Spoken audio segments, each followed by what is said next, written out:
Hello everyone, this is doctor Ranjana from global institute for IAS. तो आज हमारा जो है वो कारवां बढ़ते बढ़ते आ गया है 8th पार्ट के ऊपर, और जिसमें कि 7th चैप्टर डिस्कस करेंगे। This is about industry, all about business reforms. तो बहुत ज्यादा लेंथी चैप्टर नहीं है, सो इसमें से सिर्फ इंपॉर्टेंट चीजें ही मैं आपके लिए लेकर आई हूँ, बिकॉज इतना हमें कवर करना चाहिए मेंस पॉइंट ऑफ व्यू से, और इसमें जो भी कुछ थोड़ा बहुत डेटा प्रोग्राम्स है वो प्रीलिम्स पॉइंट ऑफ व्यू से भी इंपॉर्टेंट हो सकते हैं। So first is like with 2.8% of the global share in manufacturing compared to China's 28.8%, India has large opportunity to climb up the ladder. पहले ही लाइन में आपको अच्छा डाटा मिल गया कि ग्लोबल शेयर मैन्युफैक्चरिंग के अंदर इंडिया का जो है वो 2.8% शेयर है, जबकि चाइना का इजी है याद करना, दैट इज 28.8% है। तो एक गैप भी मिल गया, कंपैरिजन मिल गया, जो कि हमें मेंस में काम आएगा while we need to write. Now recent domestic development के अंदर इंडस्ट्रियल सेक्टर, जिसमें कि 4 सब सेक्टर की बात आई है, mining and quarrying, electricity, gas, water supply, utilities, then manufacturing and construction. It was affected significantly by the pandemics.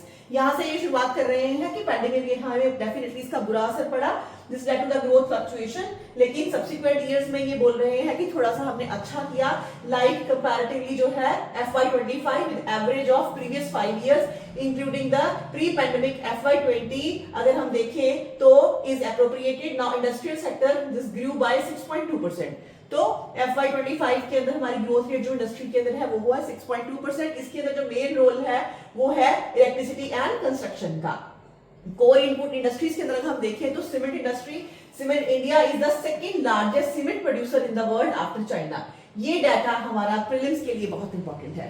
तो सीमेंट इंडस्ट्री में हम सेकंड नंबर पे हैं, टॉप पे चाइना है। Current annual installment capacity of cement industry is about 639 million ton with cement production is of around 427 million ton. ये हमारा data है FY24 का। Now most of the cement plants in India are located in the proximity of raw material, जहां से raw material source मिलता है। About 87% of cement industry is concentrated in the states of, रट्टा कर लीजिए इसको अच्छे से, रट्टा मारिए प्रीलिम्स के लिए, that is in Rajasthan, Andhra Pradesh, Telangana, Karnataka, MP, Gujarat, Tamil Nadu, Maharashtra, UP, Chhattisgarh, Orissa, Meghalaya, West Bengal. तो ये है हमारे मेन सीमेंट प्रोड्यूसिंग जो है वो स्टेट्स, राइट। देन बिकॉज बेटा जनरली आपको मिनरल्स के ऊपर ऐसे क्वेश्चंस आते ही हैं, चांसेस आर वेरी हाई कि जो चीज न्यूज में है, जिस चीज को इकोनॉमिक सर्वे ने कवर किया है उसके बारे में डेफिनेटली पूछा जाए। अदरवाइज हर एक मिनरल्स को, हर एक चीज को लर्न करना वैसे भी बहुत ही ज्यादा टायरिंग होता है। तो इट्स क्वाइट बेटर कि जो चीज कहीं पे डिस्कस की गई है, किसी ऐसे इंपॉर्टेंट गवर्नमेंट डॉक्यूमेंट में डिस्कस की गई है, तो उसको हम अच्छे से कर ले। इससे हमारा काम बहुत ही कम हो जाता है और probability of having that in the form of question वो हमेशा इंक्रीज हो जाती है बेटा। Now the industry has adequate capacity to meet domestic cement demand and domestic cement consumption is around 290 kg capital against a global average of 540 kilogram per capita। तो global average हमारी 540 kilogram per capita अगर उस form में देखें तो उसके comparison में हमारी जो है वो डिमांड 290 केजी है, जो कि इजीली हम पूरी करते हैं। And cement industry carries N environmental footprint, this line is very very important. लेकिन एनवायरमेंटल फुटप्रिंट हम कैरी करते हैं सीमेंट इंडस्ट्री में, मतलब कि काफी ज्यादा जो है वो कार्बन एमिशन होती है। Now the industry has been actively working to reduce its carbon emission, जो कि अब हम प्लान कर रहे हैं कि हम 2070 तक इसको रिड्यूस कर लेंगे, right. Steel industry. In April-November FY25, the country's crude steel and finished steel production registered to growth of 3.3% and 4.6%. ये हमारा recent data है FY25 का। And the government steel scrap recycling policy चल रही है। It further encourages efficient recycling of the scrap। तो ये और भी अच्छी चीज है, राइट, कि हम जो स्क्रैप है उसको भी फर्दर जो है वो रीयूज करते हैं, उसके लिए एक पॉलिसी लेकर आए हैं। And the total domestic consumption of steel scrap in India is approximately 30 million tons, of which around 5 million tons is imported। बल्कि हम इंपोर्ट करके भी उस स्क्रैप को इस्तेमाल करते हैं। And ensuring the availability of high quality scrap in sufficient quantities is crucial for the transition to green steel and supporting the future growth of the steel industry. तो इससे इनफैक्ट हम ग्रीन स्टील की तरफ जाएंगे, मतलब यहाँ पे भी जो कार्बन फुटप्रिंट है इसको हम कम करेंगे। In addition, the use of scrap significantly reduces specific energy consumption. It also reduces water consumption by 40% and greenhouse gas emission by 58%। तो ये और ज्यादा फायदा है कि जब हम स्क्रैप का इस्तेमाल करते हैं तो हमारी वाटर कंजम्पशन, एनर्जी कंजम्पशन भी कम होती है।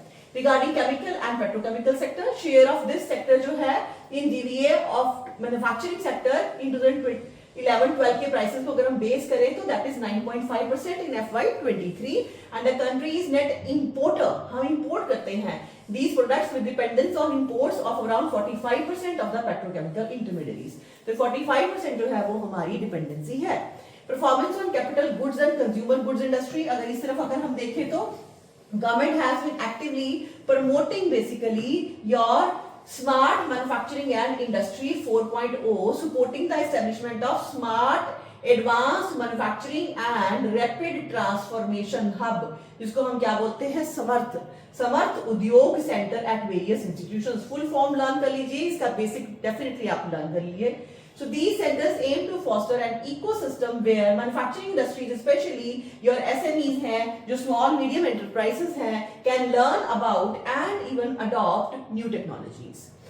ऑटोमोबाइल इंडस्ट्री में Indian automobile industry is a significant driver of economic growth, offering a diverse range of domestically produced vehicles. तो FY24 के अंदर this industry recorded automobile domestic sale growth of 12.5%. Recognizing the sector's potential, government has extended even your PLI scheme by 1 year. तो इस sector में भी हमारी जो है वो PLI स्कीम चलती है. Then electronic industry के अंदर, now this sector has been dynamic regarding domestic production, export, import, etc. The domestic production of electronic goods has increased. अब इसमें थोड़ा सा हम बेटर करने लग गए हैं substantially from 1.90 लाख जो करोड़ था वो FY15 था. अब 10 साल के अंदर जो है वो अब हम 9.5 लाख करोड़ तक पहुंच गए हैं, जिससे कि हम ग्रो कर पाए हैं by 17.5%, जो कि हमारा कंपाउंड एग्रीगेट था. Now PLI scheme के बारे में बात करते हैं, which is very important always. Now PLI scheme has been introduced in 14 key sectors, very important. इसके अंदर आपका इलेक्ट्रॉनिक्स भी शामिल है. PLI scheme adopts a sector specific approach, avoiding one size fit all method. तो ये different sectors में अपना बहुत ही इंस्ट्रक्शंस को चेंज करता है. So PLI aims to scale up assembly processes to encourage the existing domestic manufacturing ecosystem. Main M क्या है इसका, ये बेटर कर सके domestic manufacturing ecosystem को. और the results are evident at the FY15 जो है वहां पे मोबाइल फोन इंपोर्ट जो था वो हमारा 78% था of the market in value terms, whereas FY23 के अंदर ये फिगर ड्रॉप करके सिर्फ 4% ही रह गई है. And in terms of volume, only 0.8% of mobile phones were imported in FY23, and exports tell a similar story.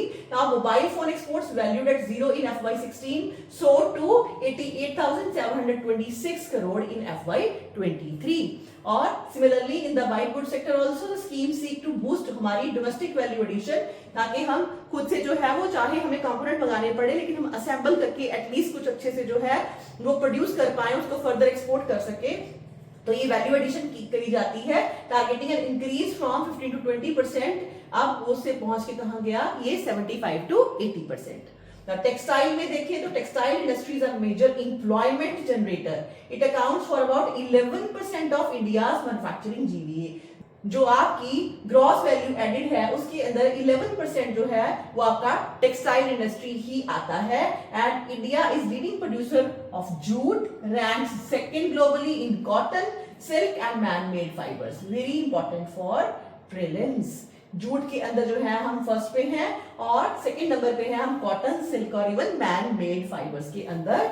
And India is 6th largest exporter of textile and apparel and has a share of about 4% of the global trade in this segment. ये chapter सिर्फ इसीलिए मैंने cover किया because इसमें different sections के अंदर different industrial सबसेक्टर के अंदर इंडिया की पोजीशनिंग कहाँ पे है, कितना हमने ग्रो किया, ये आपको एग्जैक्टली यहाँ पे मिल रहा है. And this is recent and up to date data, तो इस वजह से इसको आप लर्न कर लेना. Now the share of the textile and apparel including handicraft in India's total merchandise exports stood at about 8% in FY24. तो टेक्सटाइल सेक्टर हमारा टोटल मर्चेंडाइज का जो है वो 8% कवर कर देता है. After having recorded a high of $44.4 billion in FY22, India's export of textile apparel, including handicraft, stood at your $35.87 billion in FY24 compared to the export of $36.69 in FY23. तो थोड़ा सा हम इसके अंदर बेटर हो रहे हैं. India is looking to diversify its export market to other regions and India has traditionally focused on cotton textile. वैसे ज्यादातर हम cotton textile पर ही फोकस करते आए हैं. Now globally man-made fibers MMF, man-made fibers consumption is dominant. तो इसमें थोड़ा सा बदलाव आया है. Hence, in order to move towards higher global MMF share, it is essential to simultaneously focus on it along with the cotton textile. तो इस वजह से इसके ऊपर भी जो है अब फर्दर ध्यान हमें देना चाहिए. Now, technical textiles are another area of potential growth. Technical textile नई टर्म है, ध्यान रखना. India's technical textile industry is rapidly growing, ranking 5th globally. Indian technical जो है textile market stands at your $26.8 billion in FY24, and India is a net exporter of technical textile with exports valuing 2.58 billion in FY24. तो यहाँ पे हम अच्छा कर रहे हैं, इनफैक्ट हम एक्सपोर्ट भी करते हैं. फार्मास्यूटिकल को ले तो Indian pharmaceutical industry is the world's third largest. सारी रैंकिंग आपको इस चैप्टर में मिल रही है, इसकी आप एक अलग से लिस्टिंग कर लेना. Now the industry boasts of diverse products profile encompassing generic drugs, bulk drugs, over-the-counter medication, vaccines, biosimilars, biologics, establish a strong global presence. And the total output of pharmaceutical, medicinal and botanical products industry FY23 का data है at constant price, ये हमारा है 4.56 lakh crore with a value added of 1.76 lakh crore. And total annual turnover अगर हम देखें, ये हमारा FY24 का data that is 4.17 lakh crore, growing at the average rate of 10.1% in the last 5 years. तो pharmaceutical में भी हमें growth नजर आ रही है. Now flourishing innovations जो है अब इस aspiration of enhanced research and development के अगर देखें तो India has a robust intellectual property ecosystem, intellectual property rights. यहाँ पे हम बहुत अच्छा परफॉर्म कर रहे हैं. As per even WIPO report of 2022, India ranks 6th among the top 10 patent filing offices globally. तो हमारे यहाँ पे रिसर्च एंड डेवलपमेंट अच्छा चल रहा है. Now patent applications are largely कहाँ पे कंप्यूटर एंड इलेक्ट्रॉनिक्स में होता है हमारा, मैकेनिकल एंड बायोमेडिकल में and communication fields. Since the national policy of IPR 2016 amendment to the rules governing patents, designs, copyrights and your trademarks has streamlined the application process and reduced compliance. तो इसमें compliance level भी थोड़ा सा आसान हो गया है. Then regarding your MSMEs जो हमेशा ही important होती है, so micro, small and medium enterprises, this sector is important to India's progress by fostering entrepreneurship and creating a large number of jobs at relatively low capital cost. Sector plays a crucial role and this is second only to agriculture in terms of giving employment. And as of November 26, 2024, MSMEs have reported employing 23.24 crore individuals. तो आप mains में जहां पे कि आपने employment के बारे में लिखना है एज इट इज, ये डाटा आपको काम आने वाला है. Now, in order to simplify the process of registering MSMEs to enable ease of doing business, government has launched उद्यम registration portal. ये पोर्टल वगैरह भी एक आध क्वेश्चन ले लेते हैं, इसको भी अच्छे से लिस्ट कर लीजिए. ये हुआ आपका स्टार्ट जुलाई 2020 में. This online self declaration based, खुद से ही आप भर सकते हो.